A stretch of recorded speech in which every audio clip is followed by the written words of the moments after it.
Hello dear students, today we are going to see grammar topic no sooner than.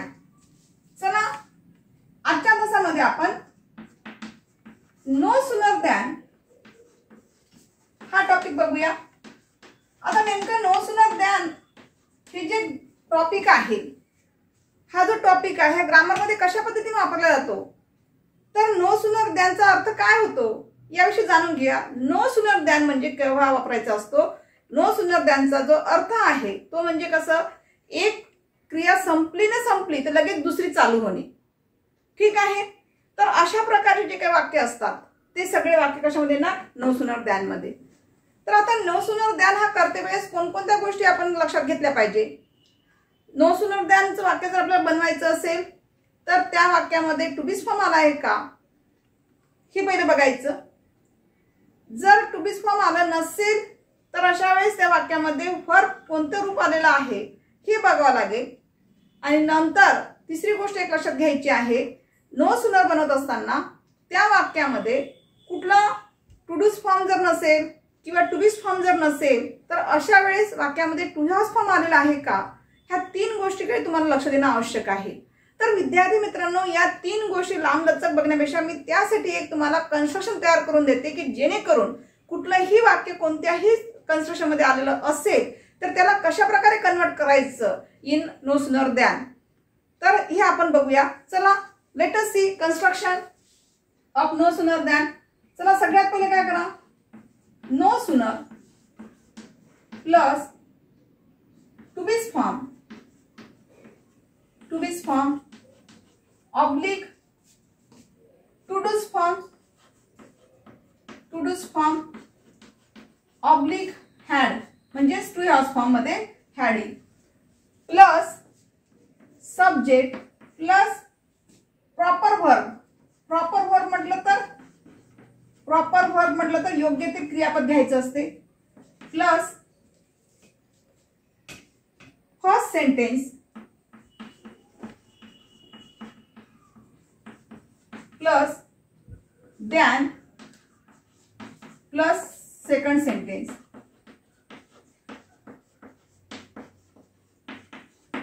चला सुरुवातीला थोडं आपण construction कडे लक्ष देऊया. सगळ्यात पहिले काय घ्यायचं आहे तुम्हाला, no sooner plus to be's form म्हटलं तर बघा, आता टू बीज फॉर्म इथे बघूया आपण, एक एक क्लिअर करून घेऊया. टू बीज फॉर्म म्हटलं तर या खाली बघा कोणते येणार, एम, इज, आर, वॉज आणि विअर ही टू बीज फॉर्म येणार. राईट. म्हणजे टू बीज फॉर्म मध्ये वाक्यामध्ये जर am, is, are, was, were आलं असेल तर त्याचाच वापर इथे करायचा आहे नो सुनरच्या नंतर. ठीक आहे. चला त्यानंतर आणखी दुसरं काय दिलं आहे, टू डूज फॉर्म. आता टू डूज फॉर्म कोणते असतात, टू डूज फॉर्म जे आहे त्याकडे बघा, हे कोणते असतात, डू, डज आणि डीड या तीन पैकी वापर करायचा असतो. ते मी सेंटेन्स शिकवताना सांगते कशा पद्धतीने वापर करायचा. त्यानंतर ऑब्लिक मध्ये तिसरं काय दिलं आहे, टू हॅज फॉर्म. म्हणजेच काय, या टू हॅज फॉर्म मध्ये याला जे म्हटलेलं आहे हे कोणतं रूप आहे, टू हॅज फॉर्म. तर टू हॅज फॉर्म मध्ये फक्त तुम्हाला इथे या याच्यामध्ये नो सुनर मध्ये फक्त तुम्हाला या ठिकाणी हॅडच वाक्य येईल, कारण त्या वाक्यामध्ये तुम्हाला कधी हॅव किंवा हॅज दिसणार नाही किंवा येणार नाही. तर त्या ठिकाणी पास्ट टेन्स मध्येच वाक्य हॅडचा वापर त्या ठिकाणी दिसून येईल. तर एवढंच तुम्ही लक्षात ठेवायचं आहे. त्यानंतर काय घ्यायचं तुम्हाला, सब्जेक्ट घ्यायचं आहे. त्यानंतर प्रॉपर वर्ब म्हणजे योग्य क्रियापदाचं रूप घ्यायचं आहे. योग्य क्रियापदाचं रूप म्हटलं तर सेंटेन्सनुसार तुम्हाला लक्षात येईल की नेमकं कसं वापरायचं आहे. ठीक आहे. त्यानंतर फर्स्ट सेंटेन्स जे पहिलं वाक्य, रिमेनिंग पार्ट ऑफ सेंटेन्स जे राहिलेलं पहिलं वाक्य आहे ते पहिलं वाक्य जोडायचं. त्यानंतर कॉमा कट करून दॅन घ्यायचा असतो तर दॅन आणि नंतर सेकंड सेंटेन्स घ्यायचं असते. ठीक आहे. Late us C some sentences. Number 1, as soon as the chutney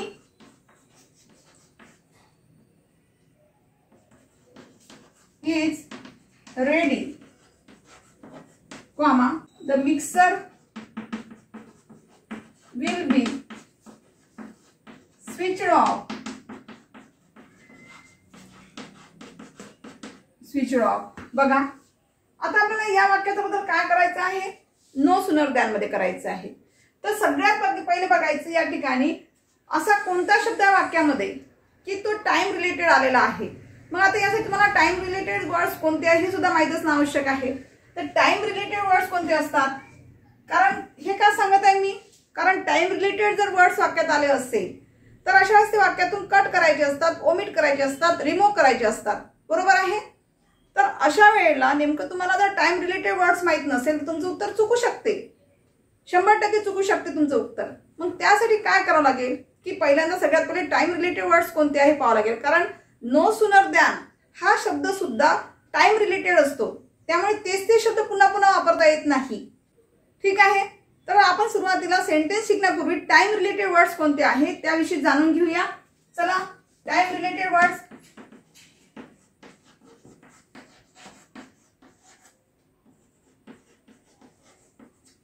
तर टाइम रिलेटेड वर्ड्स मध्ये काय येते, as soon as, as, when, as, when, त्यानंतर त्यानंतर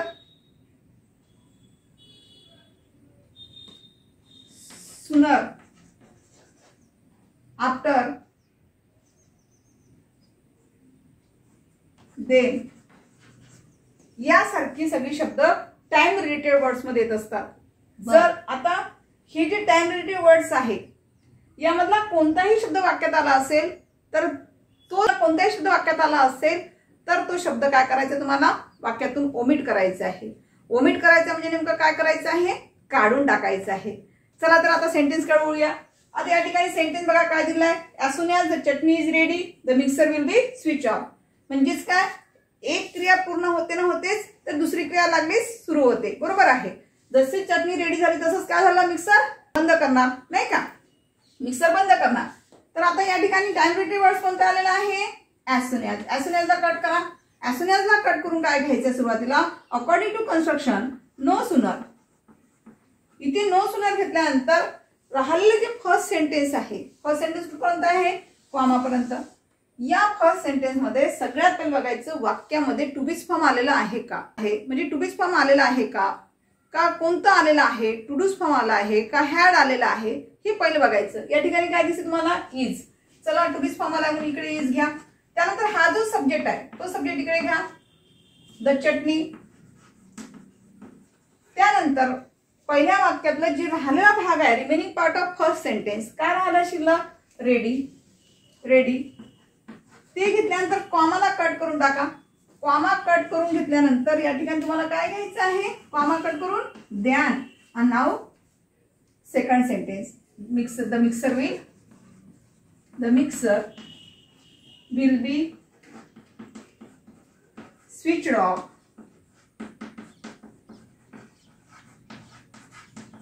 बघा, एनी डाऊट, आन्सर बघा, no sooner is the chutney ready than the mixer will be switch off. अशा पद्धतीचं वाक्य तुमचं काय होईल, तयार होईल. ठीक आहे. चला सेकंड सेंटेन्स कडे वळूया.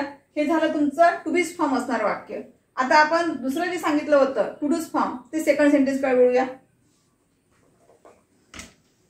Let us see second sentence. As soon as I entered the house,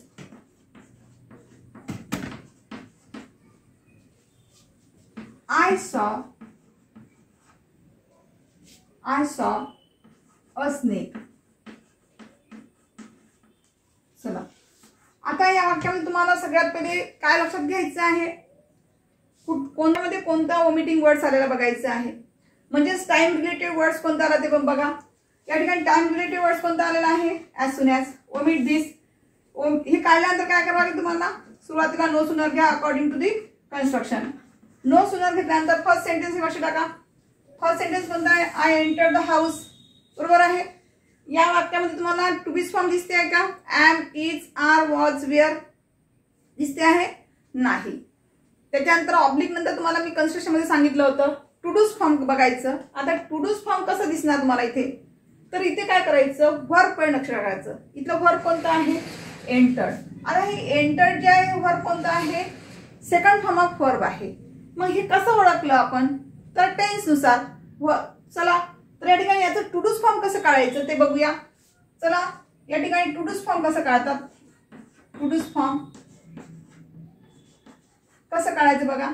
आता या ठिकाणी व्हर्ब कोणतं आलेला आहे, एंटर आलेला आहे. याचं फर्स्ट फॉर्म काय होईल, एंटर. आता एंटर हे फर्स्ट फॉर्म असेल तर याच्यातून टू डूज फॉर्म काय निघेल, फक्त डू निघेल. जर एंटर ईडी लागून आलेलं असेल तर याच्यामध्ये काय राहील, डीड. आणि याला जर यस यस व्हर्ब लागून आलं असेल तर याच्यामधून आपल्याला टू डूज फॉर्म बाजूला काय काढता येईल, डज. पुन्हा बघा या ठिकाणी व्हर्ब कोणता आलेला आहे, एंटर्ड. तर बघा फर्स्ट फॉर्म ऑफ व्हर्ब आला असेल तर आपण अशा वेळेस बाजूला काय काढायचं, टू डूज फॉर्म डू. जर पास्ट टेन्स आला असेल तर याच्या बाजूला काय घ्यावं लागेल, डीड. आणि जर व्हर्बला यस इयस आय यस यापैकी काही लागून आलेलं असेल तर अशा वेळेस काय घ्यावं लागेल, तुम्हाला डजचा वापर करावा लागेल. तर इथे काय दिसते तुम्हाला, ईडी म्हणजे पास्ट टेन्स आहे म्हणून इथे काय घ्यावं लागेल, डीड. डीड घेतल्यानंतर सब्जेक्ट घ्या I. No sooner did I हे घेतल्यानंतर इथे जे व्हर्ब आहे इथे तुमच्या चुका होतात. तुमच्या चुका इथे काय होतात लक्ष द्या इकडे. या ठिकाणी चुका होण्याचं कारण काय, तुम्ही मुलं हा जो एंटर्ड आहे इथे जर जशी तसं डबल एंटर्ड लिहिलं तुमचं उत्तर इथे चुकते. तर तुम्हाला काय करावं लागेल, इथे आपण डीड वापरल्यामुळे या व्हर्बचा फर्स्ट फॉर्म यूज करावा लागेल. म्हणजे त्याचं व्हर्बचं फर्स्ट फॉर्म काय होईल, एंटर. एंटर होईल नाही का, हे एंटर होईल.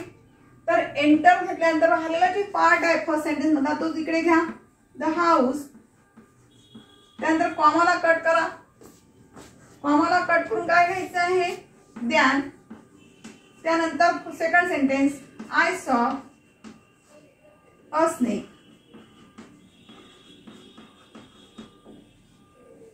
बघा आन्सर कसं झालेला आहे, no sooner did I enter. Mistake होण्याचे चान्सेस बघा कुठे कुठे असतात. इथे व्हर्बच्या ठिकाणी मिस्टेक होऊ शकते, इथे टू डूज फॉर्म घेताना मिस्टेक होऊ शकते. तर ती गोष्ट लक्षात ठेवा की आपल्याला काय लक्षात ठेवायचं आहे, कशा पद्धतीने लक्षात घ्यायचं आहे. ठीक आहे.